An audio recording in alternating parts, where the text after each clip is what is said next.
बऱ्याच वेळी माझ्या क्लिनिकमध्ये पेशंट्स मला विचारतात, "डॉक्टर, माझी बायको प्रेग्नंट आहे. आम्ही सेक्स केला तर चालेल का? किंवा प्रेग्नन्सीमध्ये सेक्स करणं योग्य आहे का? त्यामुळे काही प्रॉब्लेम होऊ शकतो का? बाळाला काही धोका होऊ शकतो का? आम्ही कुठल्या पोझिशन्स वापराव्यात? कधी सेक्स करावा? सेक्स करताना काय-काय काळजी घ्यावी?" असे बरेचसे प्रश्न त्यांच्या मनामध्ये असतात. मला खात्री आहे तुमच्याही मनात कधीतरी हे प्रश्न उद्भवले असतील किंवा सध्याही उद्भवत असतील किंवा पुढे कधीतरी ही वेळ आल्यावरती नक्कीच उद्भवेल.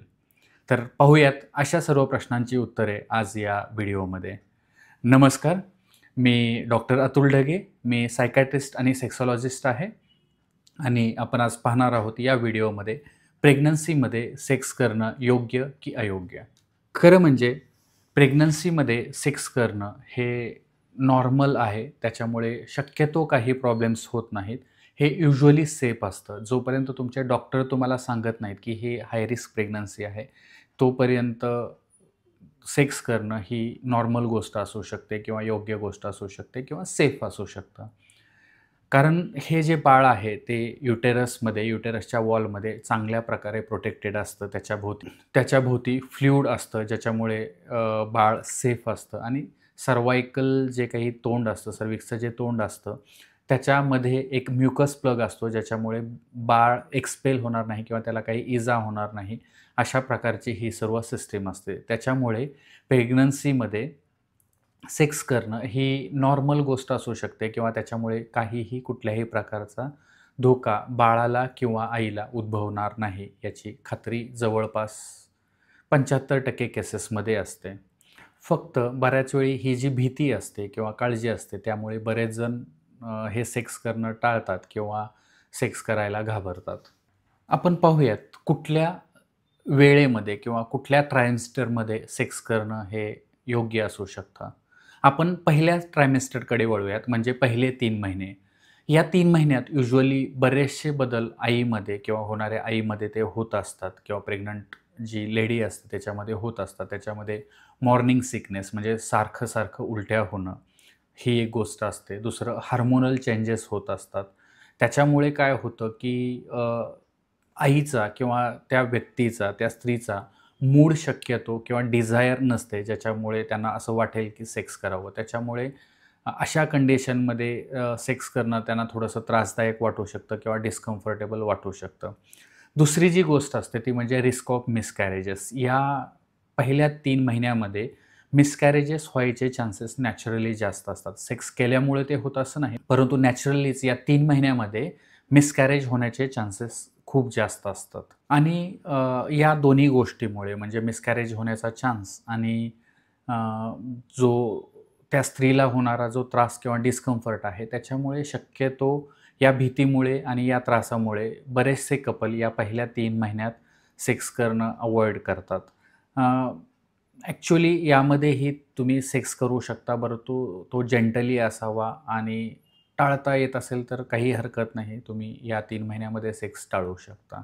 सर्वात महत्त्वाचं म्हणजे जर समजा या काळामध्ये ब्लीडिंग होत असेल किंवा अ, युटेराईन क्रॅम्प्स येत असतील, तर मग मात्र अशा कंडिशनमध्ये सेक्स हा पूर्णतः टाळायला हवा किंवा तुमच्या डॉक्टरांनी जर तुम्हाला सल्ला दिला असेल, की या काळामध्ये सेक्स टाळायला हवा, तर तुम्ही नक्कीच हा सेक्स टाळणं हे खूप गरजेचं आहे. आता आपण पुढच्या ट्रायमेस्टरकडे वळूयात, म्हणजे दुसऱ्या ट्रायमेस्टरकडे. दुसऱ्या ट्रायमेस्टर हा ॲक्चुअली सेक्स करण्यासाठी खूप कम्फर्टेबल आणि योग्य टाईम मानला जातो. कारण यामध्ये त्या स्त्रीची एनर्जी लेव्हल वाढलेली असते. तिचा मूड आणि डिझायर परत यायला लागलेलं असतं. हार्मोनल चेंजेस बऱ्यापैकी थांबतात किंवा जे मॉर्निंग सिकनेस होता, सतत उलट्या होणं होतं, तेही नॉर्मल होऊन जातं. त्याच्यामुळे त्या स्त्रीची इच्छाही परत येते आणि त्यांना तेवढा डिस्कम्फर्ट नसतो आणि सेक्स करण्यासाठी ते इझिली तयार होऊ शकतात किंवा त्यांचा मूड होऊ शकतो. दुसरी जी गोष्ट आहे ती म्हणजे पोटाची साईज किंवा जो पोटाचा घेर आपण म्हणतो, तर तो तेवढा वाढलेला नसतो, की त्याच्यामुळे त्यांना त्रास होईल. हा एक योग्य पिरियड असू शकतो. त्यामुळे या सर्व गोष्टींचा जर विचार केला, तर या ट्रायमेस्टरमध्ये सेक्स करणं हे खूप योग्य ठरू शकतं, कम्फर्टेबल ठरू शकतं आणि फायदेशीरही असतं. याचा दुसरेही बेनिफिट्स त्या स्त्रीला होत असतात. एक म्हणजे इंटिमसी वाढते, दोघांमधलं प्रेम वाढतं. तिचा मूड स्टेबल राहायला मदत होतो. झोप व्यवस्थित यायला मदत होते. स्ट्रेस लेव्हल जी असते किंवा अँक्झायटी लेव्हल जी असते तीसुद्धा या सेक्समुळे कमी व्हायला मदत होऊ शकते. आता आपण वळूयात तिसऱ्या ट्रायमेस्टरकडे. तिसरं ट्रायमेस्टर म्हणजे शेवटचे 3 महिने, यामध्ये मात्र शक्यतो सेक्स हा अव्हॉइड करायला हवा. या काळात सेक्स करणं थोडंसं धोकादायक ठरू शकतं. का? तर यामध्ये पोटाचा घेर बऱ्यापैकी वाढलेला असतो. त्याच्यामुळे डिस्कम्फर्ट त्या स्त्रीला जाणवत असतो. तिचा मूडही परत थोडासा कमी झालेला असू शकतो. दुसरी महत्त्वाची गोष्ट म्हणजे हे जे सिमेन असतं किंवा वीर्य असतं, त्या वीर्यामध्ये प्रोस्टाग्लॅंडिन नावाचं एक केमिकल असतं, ज्याच्यामुळे सर्व्हायकल वॉल जे आहे त्या थिन होऊ शकतात किंवा त्याच्यामुळे सर्व्हायकल मसल्स जे आहे, जी मूव्हमेंट चालू होऊ शकते आणि बेबी एक्सपल्शन होण्याचे चान्सेस थोडेसे वाढू शकतात किंवा जे आपण कळा येणं म्हणतो, तर ती गोष्ट सुरू होण्याची शक्यता थोडीफार राहते. नॅचरलीही काही वेळा शेवटच्या आठवड्यामध्ये सुद्धा ही लेबरची प्रक्रिया किंवा डिलिव्हरी होण्याची जी प्रक्रिया आहे ती ऑटोमॅटिकली सुरूही होऊ शकते. त्यामुळे या शेवटच्या 3 महिन्यामध्ये शक्यतो ही सेक्स जे आहे ते अव्हॉइड करणं हे कधीही बेटर राहतं.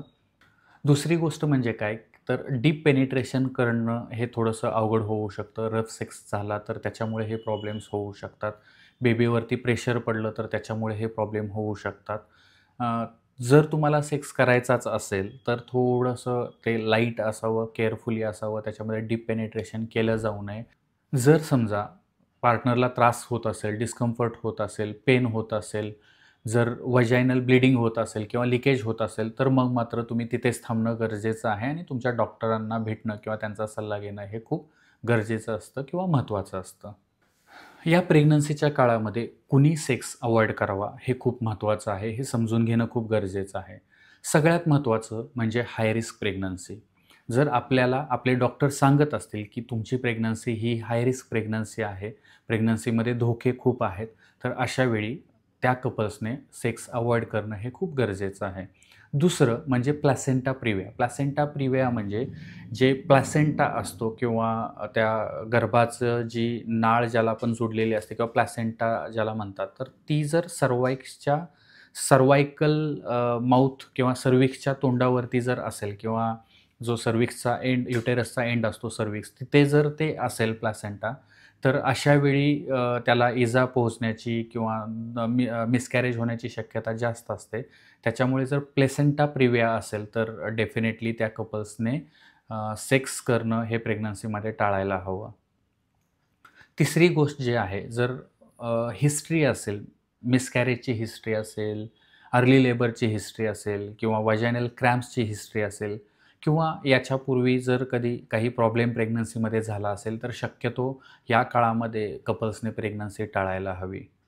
जर समजा प्रेग्नन्सीच्या काळामध्ये कसल्याही प्रकारचं व्हाजायनल ब्लीडिंग होत असेल, लीकेज होत असेल किंवा काही त्रास व्हाजायनामध्ये होत असेल, तर डेफिनेटली अशा कंडिशनमध्येही प्रेग्नन्सीमध्ये सेक्स अव्हॉइड करणं हे बेटर राहू शकतं. सगळ्यात महत्त्वाचं म्हणजे जर दोन्हीपैकी कुठल्याही कपल्सला किंवा शक्यतो मेल पार्टनरला जर कुठल्याही प्रकारचं इन्फेक्शन असेल, तर अशा कंडिशनमध्ये प्रेग्नन्सीमध्ये सेक्स करणं हे खूप अव्हॉइड करणं हे खूप महत्त्वाचं आहे. तर या जर कंडिशन आपल्यामध्ये असतील, तर डेफिनेटली आपण प्रेग्नन्सीमध्ये सेक्स टाळायला हवा. आता आपण पाहूयात, जो प्रश्न मला बऱ्याच वेळी विचारला जातो, की प्रेग्नन्सीमध्ये सेक्स करताना काय-काय काळजी घ्यावी?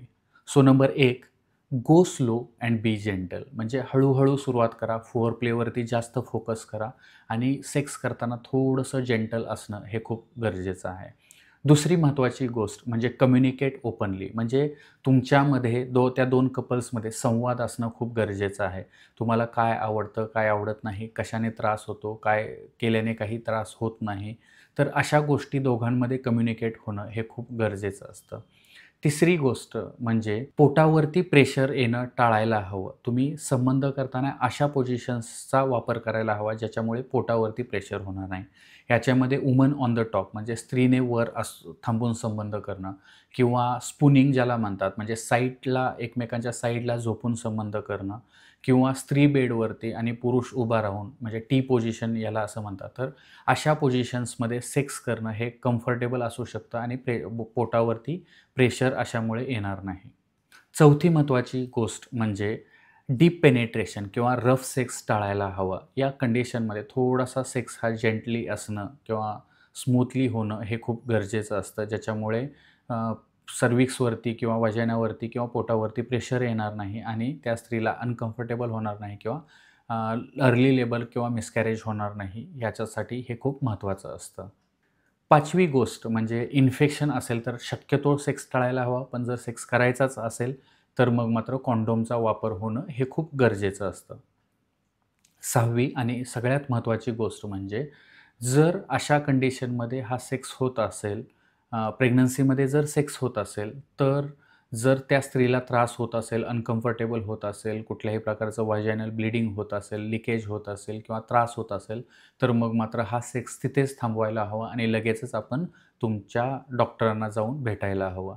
या जर प्रिकॉशन्स आपण घेतल्या, तर नक्कीच प्रेग्नन्सीमध्ये आपण सेक्स एन्जॉय करू शकता. त्याच्यामुळे काहीही प्रॉब्लेम येणार. आता आपण पाहूयात प्रेग्नन्सीमध्ये सेक्स केल्याने कुठले-कुठले फायदे होऊ शकतात.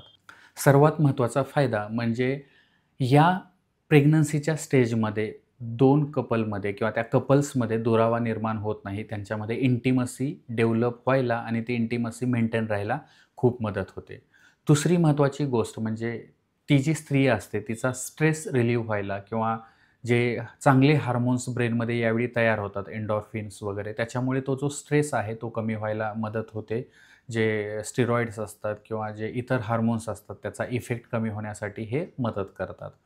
तिसरी गोष्ट म्हणजे याच्यामुळे त्या स्त्रीला खूप चांगल्या प्रकारे झोप लागू शकते, शांत प्रकारे झोप लागू शकते. चौथी गोष्ट म्हणजे ज्या पेल्विक मसल्स असतात त्या ॲक्टिव्ह राहतात, टोन्ड राहतात आणि त्याचा डिलिव्हरीच्या वेळीसुद्धा खूप फायदा होऊ शकतो. पाचवी गोष्ट जी आपण इंटिमसी बोललो, तर त्याच्यासोबत इमोशनल बॉन्डिंग व्हायलाही या गोष्टीची खूप मदत होते. सो जाता-जाता तुम्हाला या सर्वाची जिस्ट किंवा समरी आपण म्हणूया थोडक्यात सांगू इच्छितो, जे माझे फायनल शब्द आहेत. सो प्रेग्नन्सीमध्ये सेक्स करणं हे डेफिनेटली सेफ असू शकतं, जर ती नॅचरल प्रेग्नन्सी असेल तर. परंतु जर ही हाय रिस्क प्रेग्नन्सी असेल किंवा काही त्रास असेल, तर डेफिनेटली प्रेग्नन्सीमध्ये सेक्स हा टाळायला हवा. दुसरं म्हणजे बी इन्फॉर्म म्हणजे तुमच्या डॉक्टरांशी तुम्ही फ्रँकली बोला. तुमच्या प्रेग्नन्सीची कंडिशन काय आहे? ती कुठल्या स्टेजला आहे? काय आहे? त्याच्याबद्दल किंवा काही हाय रिस्क आहे का? ह्या सगळ्या गोष्टी फ्रँकली तुमच्या ट्रीटिंग डॉक्टरांसोबत डिस्कस होणं खूप गरजेचं आहे.